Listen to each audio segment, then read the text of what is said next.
In 2017, I only had one game goal on Lioden. It was an incredibly low bar. The entire concept was hit level 21 with an alpha lion. And level 21 was picked because that would be the highest level that I've ever reached in Lioden. It would be pushing the frontier. When we check with my alpha, you see that he is level 15 at 11 years old, which is not a great place to be if that's your goal. This is a particular predicament because alphas don't live forever. They die at the age of 15, and I'm going to have to replace this guy soon. I've been on a hiatus, and I haven't really been training my sub-males, so let's go ahead and check him out real quick. Boy isn't that good of a sub-male. I don't want him to be my next alpha. And fella, we have to look in scrying. There isn't a benefit to having a surplus of sub-males. Really, you only need to have two. The one that you're training to be the next alpha male, and one that tags along to get level up boons from patrolling. So I'm going to go ahead and try a fella in the scrying workshop with the event markings to see if that helps him out, if that makes him someone that's a contender to be my next alpha male. I want to start shopping ahead of time so I have time to send this sub-male out patrolling, really max out those levels, so by the time that he comes to be the alpha male, he's got very high stats. That's beneficial. I'm trying to cull the herd of lions in my den, so I don't have to spend so much food and time connecting with them. It takes a lot of resources to support a very big den, and I don't have time for that. It makes Lioden less fun to have more mouths to feed, so let's cut them out. I've had Grace the lion in my den for a very long time, but I'm not really interested in his look, so it's time to say goodbye to him. And then we look at Lad, who is actually really cool when you scry him. You could do very neat colorations. He could be like a dark blue and a bright blue, and that's really versatile. What I'm looking for is a lion that could be the alpha, who could have really interesting markings that people find desirable, so I can market him without being like, hey, just because I'm a YouTuber, you should want my alpha to stud your lions. I want a lion that is functionally good on his own. So I look for those types of lions. And ultimately, when a lion doesn't stack up, I'm going to send them packing. Sometimes you guys send me gift lions, and I want to be really upfront. Like, if you send me dragons or lions or any type of pet, I could possibly get rid of the pet just because I'm not interested in just taking care of these creatures. It takes time out of your day, and Lioden itself is a very time-intensive game. And I say this all the time, I will put off going on to Lioden. I will not log in for a month because I'm so nervous that all my lions are going to run away, or it's so much work to maintain. So I'm doing this right now so I can enjoy playing the game more, because if I have less overhead to take care of, then it'll be more enjoyable to play, there'll be less stress, and there's no reason to have all these superfluous lions about in my den. That's the main reason. Also, I just want to take more active leadership. So there's a lot of really cool colors that work for Lad, and then when we move on to Pierre, he's got nothing going on for him. So unfortunately, Pierre has got to go. He's cute, but he doesn't pack as much of a punch as Lad does, and these are always placeholder names that I have for my sub-males before they become alpha, and it's still not settled.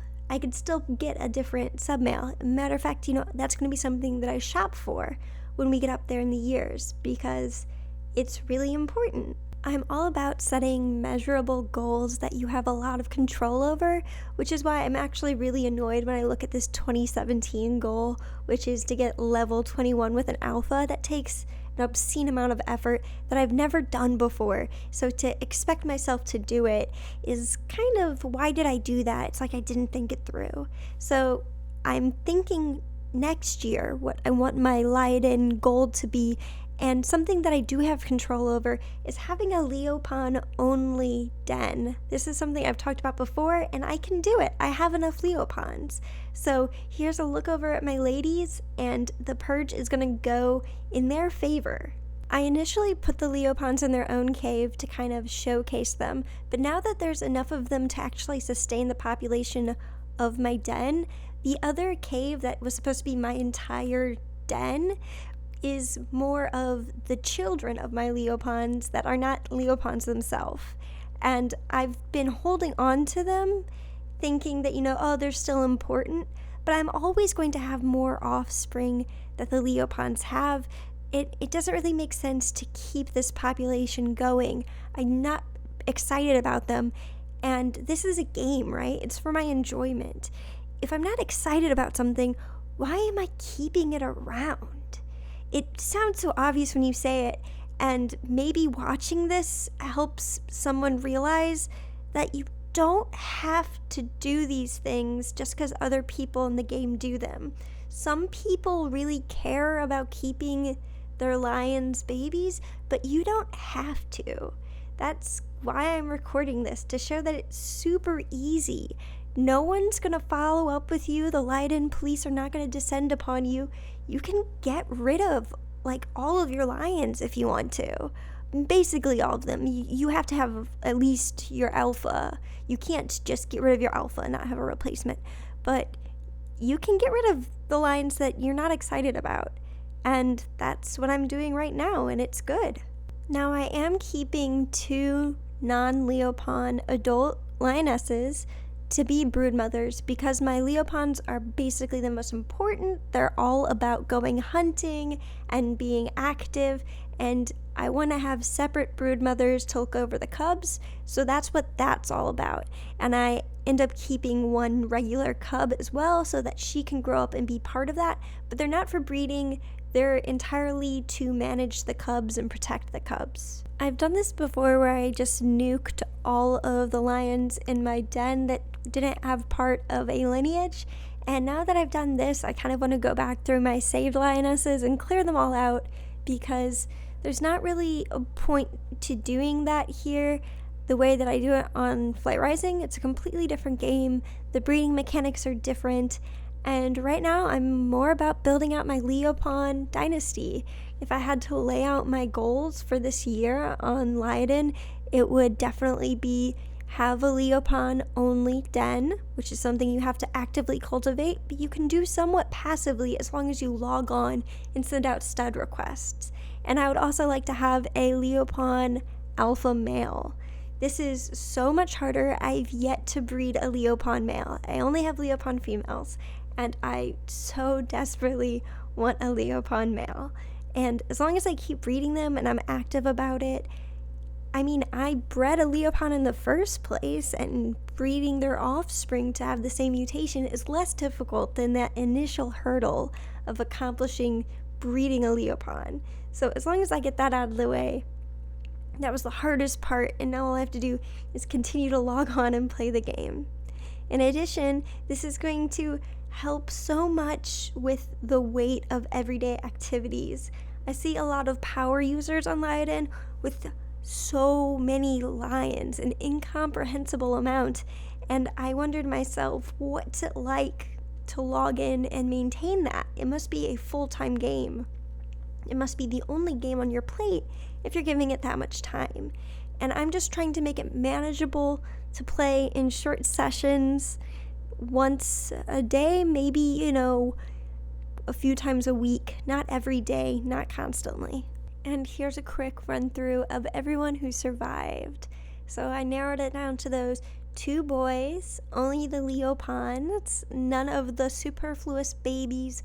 I know it's kind of sad to chase away the babies when they're just born, but at the same time, this is a game. I can totally bring up the happiness meter on those mothers by just interacting with them a little bit. So I don't really have any qualms with chasing those babies. And then I chased all of the babies that weren't Leopons. Like I said, this is just about making the overhead a little bit more sustainable for day-to-day activities. And I'm really happy with the way that the purge ended up. And I think this is just going to make things a lot more feasible.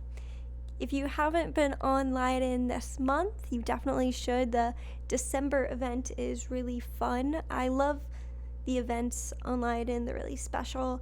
and I'm trying to get my stink bug count up so I could get those really nice marking applicators and make my future alpha just the best sparkle lion. I will be shopping for a new alpha. I'll update you guys as I'm shopping and what I'm looking for and when I finally make my pick, as well as coming up with a name. I don't have a name for this alpha yet, you know.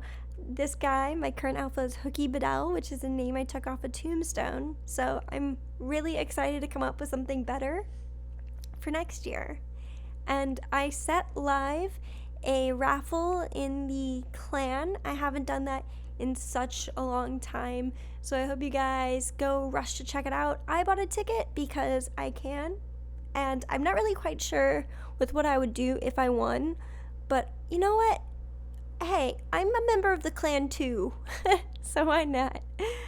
So there will not be a live stream this weekend because Christmas, and I will be traveling, but I hope you guys have a great holiday, and thanks to all my Patreon supporters. Alright, bye!